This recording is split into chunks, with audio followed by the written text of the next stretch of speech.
Is the Devil Fine? No, that's the last album. Is Manuel Gagnow? No, that's the guy who does it. Is there Zeal and Ardor? What? Is fruit strange? No! Passion fruit's kind of weird and oozy. I don't think that's really the point of the album. There's all sorts of strange fruits. I mean, papaya, what's all that about? It's Stranger Fruit by Zeal and Ardor.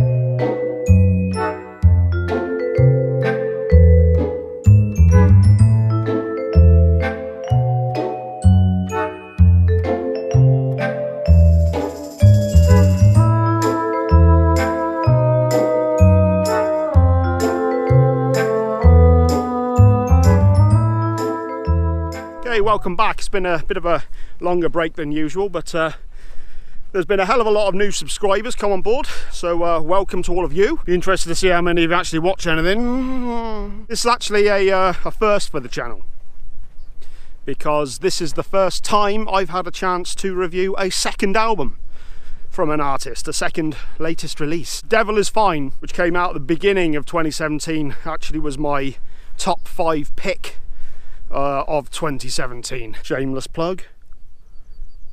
Stranger Fruit is the follow-up to last year's Devil is Fine, which actually came out in 2016 via Bandcamp, I think, but it got its physical release last year. This was actually, I think it was produced and recorded by Manuel Gagnow, the mastermind behind Zeal and Ardor, and it was mixed by Kurt Ballou. I might be wrong about the recording and producing, actually, I'm not sure about that. Should have checked that. As your channel is about reviewing music, yes, you probably should have checked that. Well, do you? We've got 16 tracks to cover, so I'm going to get straight into it. But I just thought I'd quickly mention that there was an interview that Manuel Gagnow did with Metal Hammer, where he went through the album track by track. I'm going to be referencing that interview throughout this review, so just to give credit where credit's due.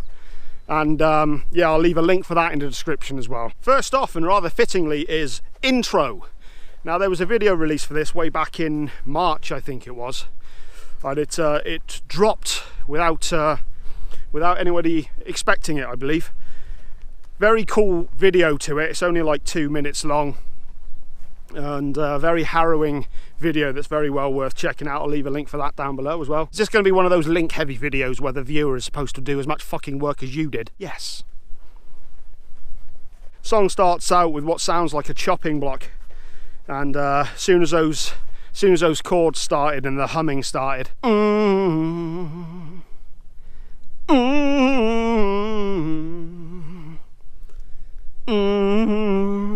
there's someone coming.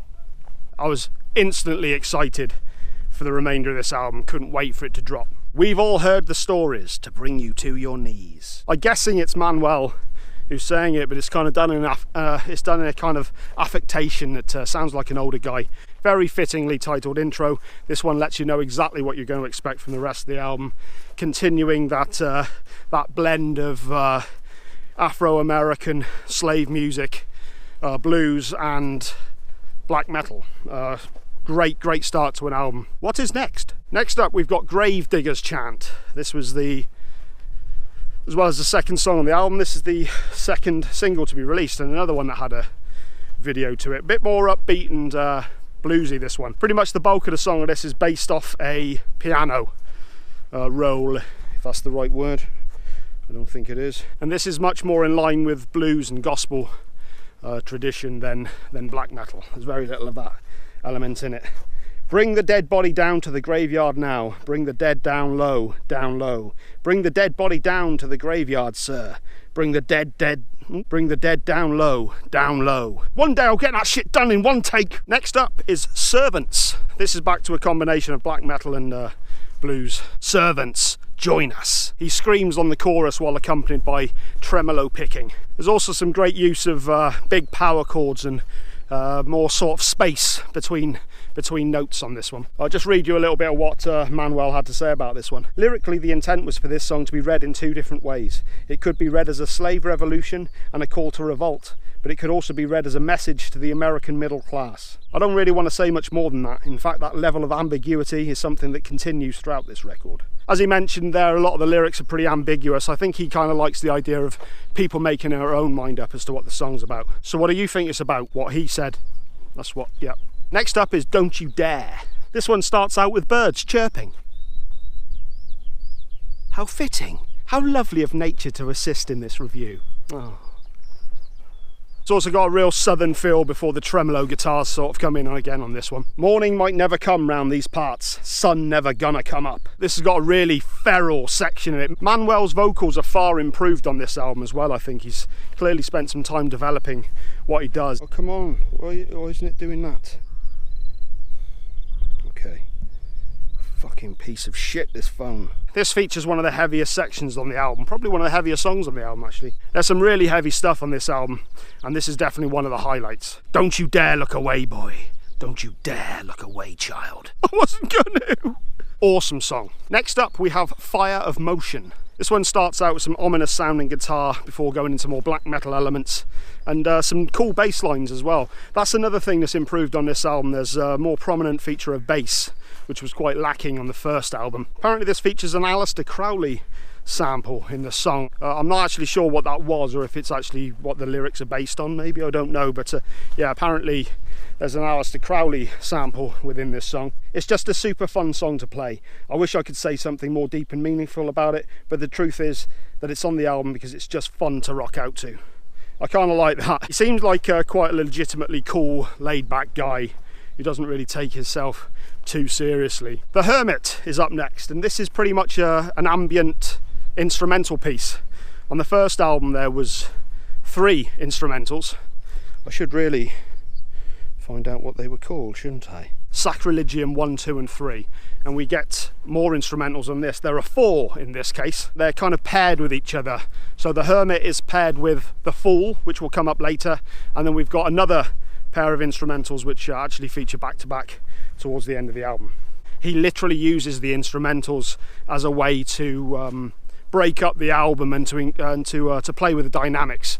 So if there's a heavy song coming after it, he likes to have a more tranquil ambient piece to make the upcoming heaviness sound even heavier. And he doesn't justify it anymore now. I kind of dig that. You smug twat. I was just saying. Next up we have one of my personal highlights of the album, although it is actually full of them.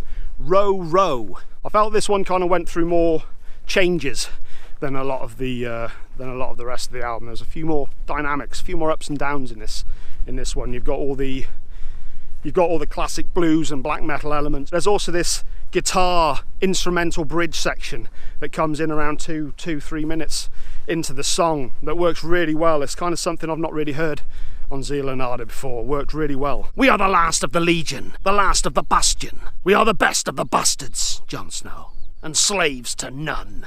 Before going into this almighty feral shriek.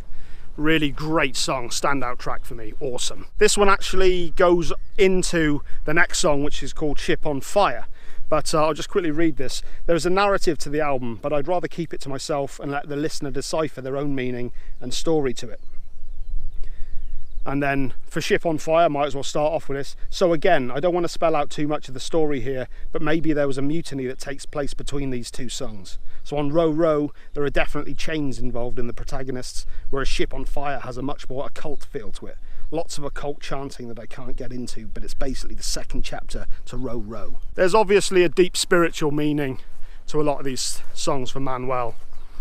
But yeah, he's insistent on people making their own minds up as to what they are. This song in particular, there's a real nice emphasis on a heavier percussion, those that we experienced on Devil Is Fine. And also this song is the first, I think it's the first that we hear some of that Gregorian chanting that was featured on Devil Is Fine. And Much Welcome Return, it works so well with it. So adds such a dark atmosphere to the song, just awesome. I came in the breath of the dead, bathing in my papa blood, bare-boned and covered in red, waiting on that evening flood. Great song that leads off from the previous song, RohRoh. Great double whammy, fucking awesome. Next up we have Waste. This has a really chaotic sounding intro before going into a really catchy but dark song. There is a musical inside joke on Waste, the song. Have you heard of the Manelial loop? Well, it's basically a vocal line of 4 bars that all really lazy songwriters use. It's in every pop song of the last few years. I wanted to incorporate that into the darkest song on the album, so it made sense to put it here on Waste. Yeah, this is a really dark, atmospheric, but almost pop-like, in some cases, song. It's really, really fucking great. He's such a... I'm really, really intrigued to see where Manuel takes things in the future. He's definitely a very creative dude. I like the way he's experimenting with different styles. Next up is You Ain't Coming Back. There's a real choir vibe on this one, and there's a different vocal styling from Manuel. He definitely has a voice that I could hear on radio, and this song reminds me quite a bit of Take Me to Church by Hosier. I think it was Hosier, I think that was his name. You know it was his name. I wanted to make a hard-hitting song that doesn't rely on the extreme metal parts. Instead of having double bass pedals, it tries to use guitar string dissonance to replicate that mood. It's very enticing, it belies its conviction, it's hiding its macabre nature. That was the intention, a seduction that hides what lurks beneath the surface. Fucking great song. And my phone's gone again, you piece of shit. Next up we have The Fool, which as I mentioned earlier is coupled with the Hermit. My phone's gone again. My phone's gone again, you fucking... Next song, We Can't Be Found. Amongst the blues and black metal, there were actually elements of Metallica that I found on this song. But they worked really well, as well as yet again a nice use of bass and some more power chord sections, sort of letting it breathe a little more. Don't you come looking for us, we can't be found. Pray to the Dark One, pray to the Sun God. The Saint's gonna bleed, Holy Ghost's gonna bleed. And Manuel said of this one that this is actually the song we worked longest on. It's the one that we took the most liberties on as well. It's just a bunch of riffs and beats that we had and managed to amalgamate into something cohesive. Next up we have the title track, Stranger Fruit. Starts out with a kind of almost distorted piano sound, fucking fly, and a kind of industrial sounding heaviness to the drums, as well as some really haunting vocals. Stranger fruit, how it grows and grows. We all saw the shoot, but we tend the rose. Stranger fruit is a plant of the well. Flesh so bitter, it pick itself. This is quite a dark song, this one, actually. We wanted to make a song that soared, but was really difficult to listen to because of the lyrical narrative of the song. Getting that sweet spot was really challenging. It's really harsh to listen to, and I actually can't listen to it because of the content. It's really not enjoyable, and I took a lot of experimentation to get to that place. A line that's often repeated throughout this song is, "There's a storm out there." Very haunting, atmospheric song. Fucking great. Before we get to the final song, we have the remaining two instrumental pieces. I think they're about 2 minutes each. Solve is the first one, and Coagula being the second. Solve is almost kind of, there's keyboards and ambience on this one, and kind of like a almost childlike feel to the song, whereas Coagula is like the stark contrast. There's quite a lot of, I noticed a lot of the songs seem to coexist next to each other. There'll be a heavier song followed by a mellower song, if you can call them mellow. I think that was an intentional thing he did there. Even though this is an instrumental, there's a Gregorian chant of Solve Coagula throughout this song. Really dark and ominous, sounds great.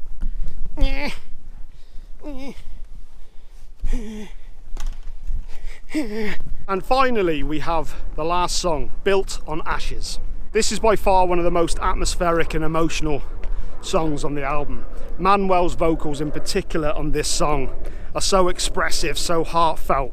He's really grown as a vocalist, which is one of the main things that I enjoyed about this album. They're coming closer to kill us. Don't cry on me now. No, they ain't ever gonna help us. Close to his grave, we'll build our home.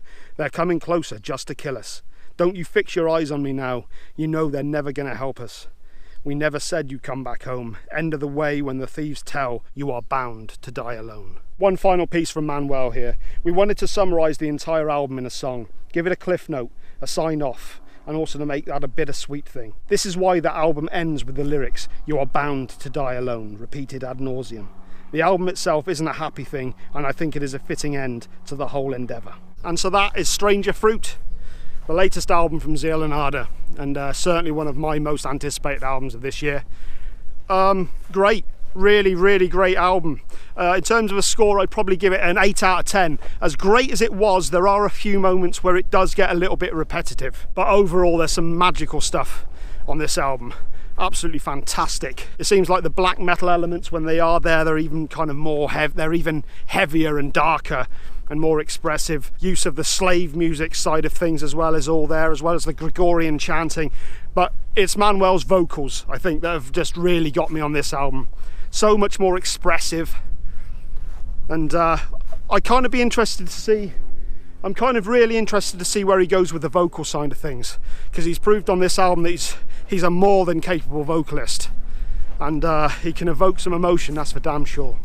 So yeah, I'm really looking out for what comes next.